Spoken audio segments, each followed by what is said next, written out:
So here we are in the garden, and I wanted to take a moment today before I did the garden walkabout and show you some of the things that we've been harvesting. It's December and we have still been getting a pretty significant harvest of some vegetables that we have going, in particular the eggplant.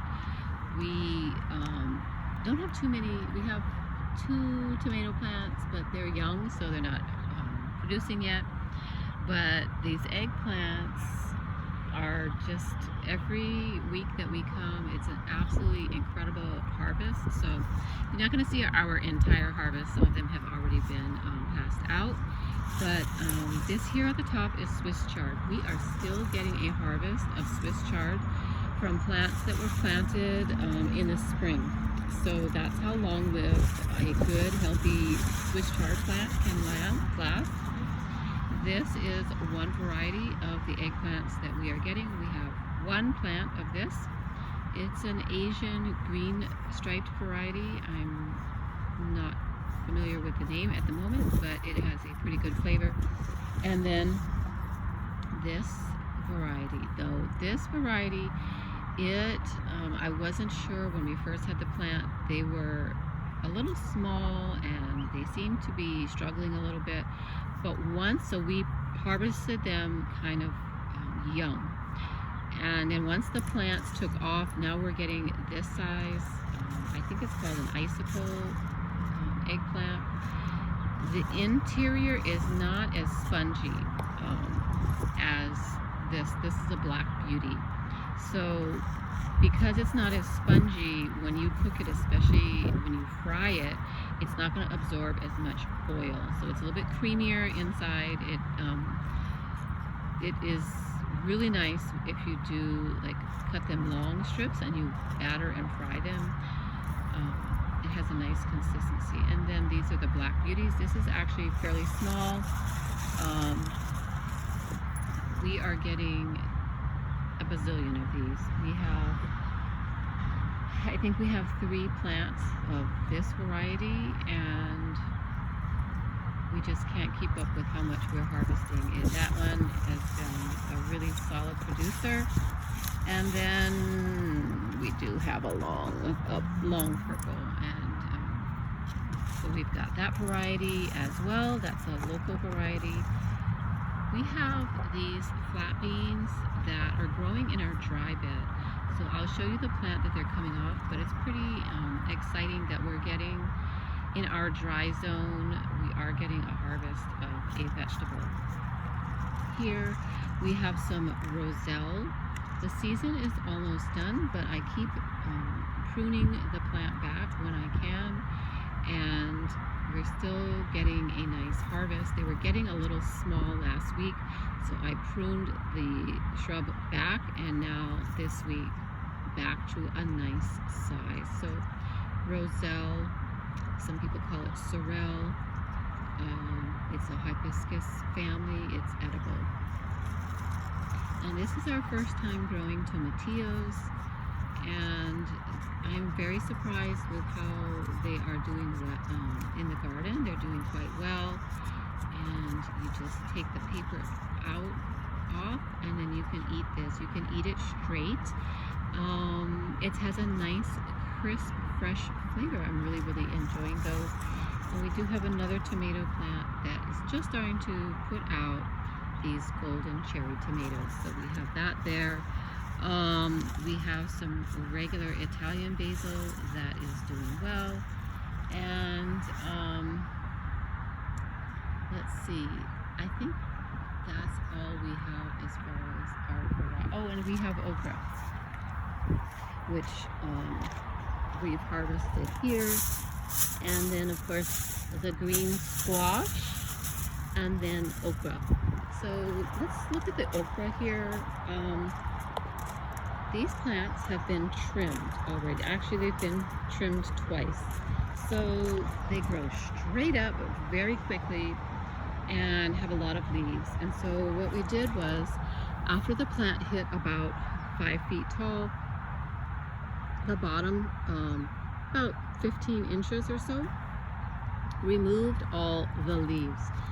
They were really big. They were providing a lot of shade down here, And we had tried to grow this celosia, and it wasn't getting enough light, so we pruned that back, and they're still not getting enough light and doing very well. But anyways, we could have grown some other kind of greens in here,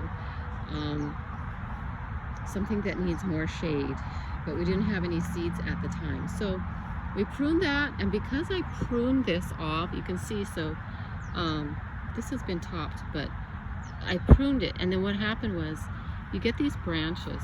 See this one?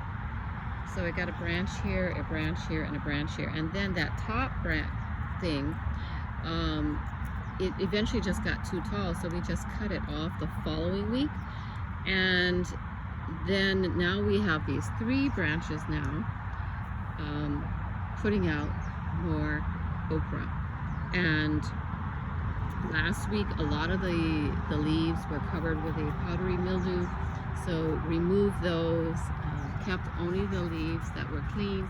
So these leaves are much narrower and smaller than the other leaves, but you can see that you can get a nice big flush, second and third flush of okra harvest from one plant. You can get enough for a family. You don't need a whole patch like this.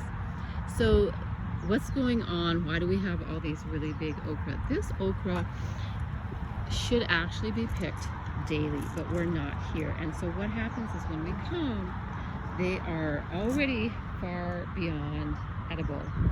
So what we're doing is we try to harvest them when they were large and dry them out, and it didn't work. So we are letting them completely mature on the plant, and so you'll see they can get really big. And as we're doing that, our production of the new younger okra has slowed down because all the energy is going to these older woody okra. And then we're going to let them dry out completely on the plant, and then we will harvest them. But you can see we're still getting new okra and blooms. We're going to let it completely dry out. When we pick it after that, then we're going to keep them in the pods, and we will probably have the seed pods available in February when we have an open house here, and that's really fun.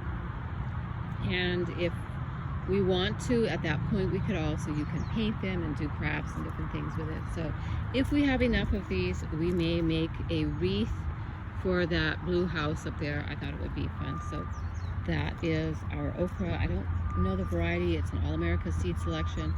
If you had it at home, you would have a nice handful every day. Like I said, I mean, look at this guy. It matures very quickly, and so it's not good for remote gardening like we're doing. This is one of our eggplants. This is the Black Beauty. It's just incredible. This is the icicle that's doing so well, that struggled at first, and this is another Black Beauty. So it's already been harvested, but there's probably another 15 on there waiting to be harvested next week. And I'm going to show you the roselle plant. So it's a shrub, it's a low-grown shrub. This is the true roselle. You know, it's the true roselle by the leaves. They're green, not red. And as this is towards the end, so it grows from May to about November, December here. We're at the end of its lifespan, but we keep pruning it back and able to continue to get a fair harvest. So last week when I came, it was struggling a little bit, not too many blooms. This week there's a nice new flush of flowers on there, so it's doing very well. So I'm going to walk on over to our dry zone. So our dry zone is dedicated to no water. So the watering system in here has been turned off. It only gets rainwater, or when we come, we water it. So we're experimenting with different subterranean type watering. So we have this little Ola that we've made and trying that out. This is sweet potato. We've grown it in this dry zone in the past and been successful. However,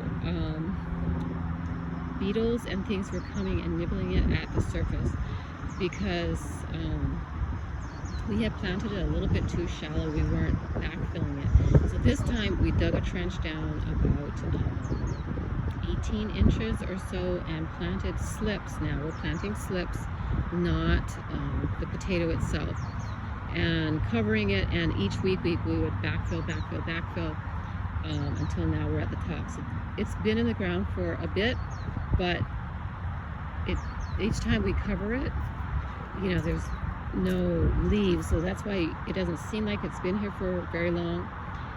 But there's been growing in here. There's a lot of action, I'm sure, deep underneath the ground. So we will see. The reason why we have this, it's just blooming now, so this is a poinsettia tree, is we're trying to provide some shade. So because of the way the sun comes up, we plant it here, it's providing shade down this way. We're working on other mechanical intervention means in this dry zone, and this is one of them. This is our it's a subterranean pipe system that we have in here, and we fill this up twice with water. It drains down to the roots. So some things are doing okay, other things not so well. This is the green bean plant that we're able to get.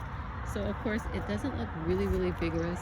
We've got a few things going on. Somebody's coming in and nibbling, but we do have some baby beans and we are able to harvest some beans. So it'll be interesting to see if we can get some of the beans to grow to maturity, harvest them for seed and replant them again, and see if the second time we'll get a better harvest, because they let their babies know the conditions that they grew in, and then the next harvest. So that's why seed harvesting and seed sharing with those people who live right next to you on your street, in your neighborhood, is really important, because the plants get adapted to that specific type of growing condition. Here's our green eggplant. He blew over and he was intertwined with a tomato.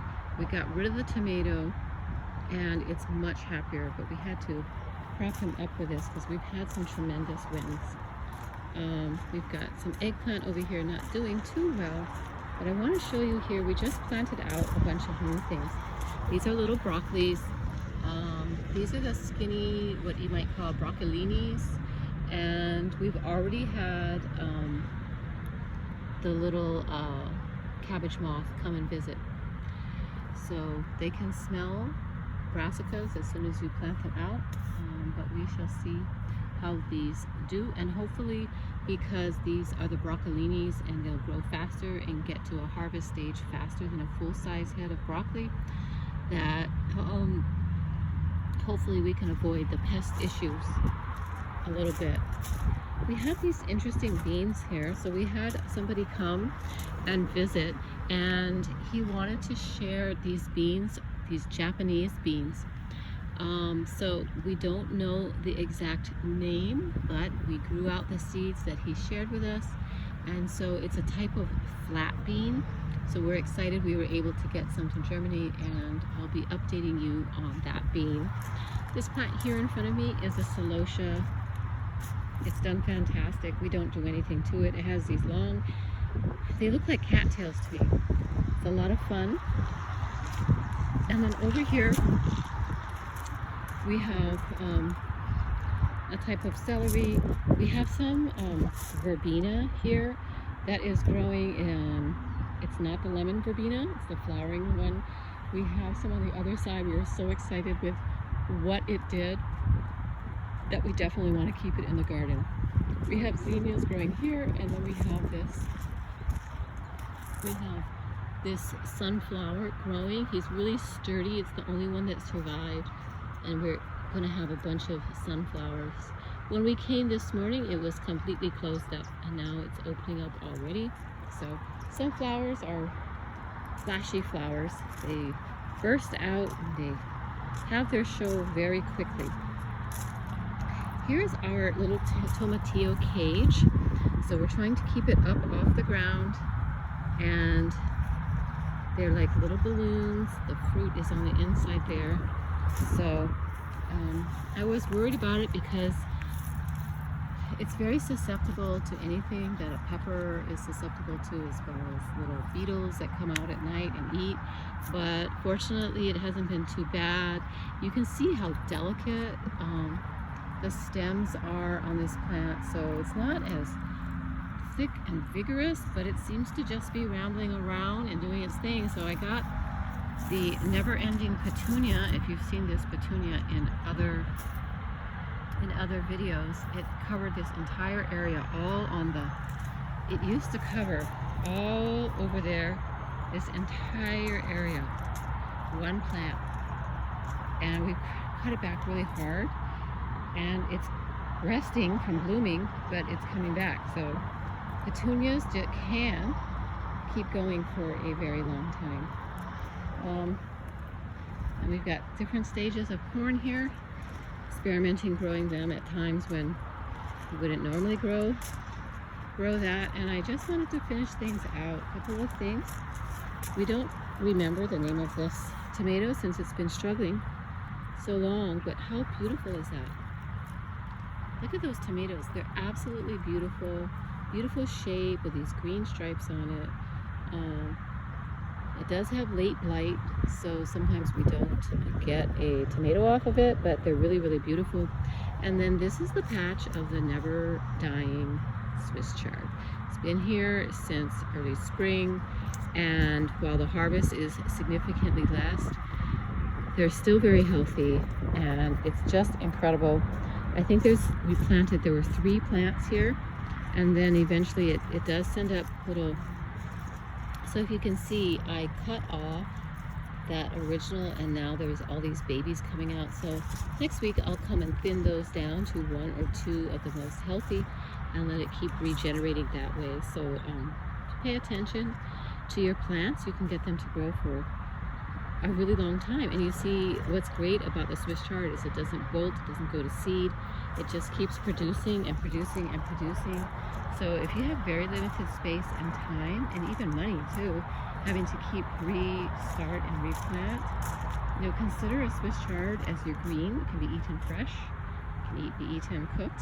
So it does have its own flavor, but it is a good green to have in the garden. So we'll take a look at this here. I hope you guys have a great December, and we'll catch you again next time.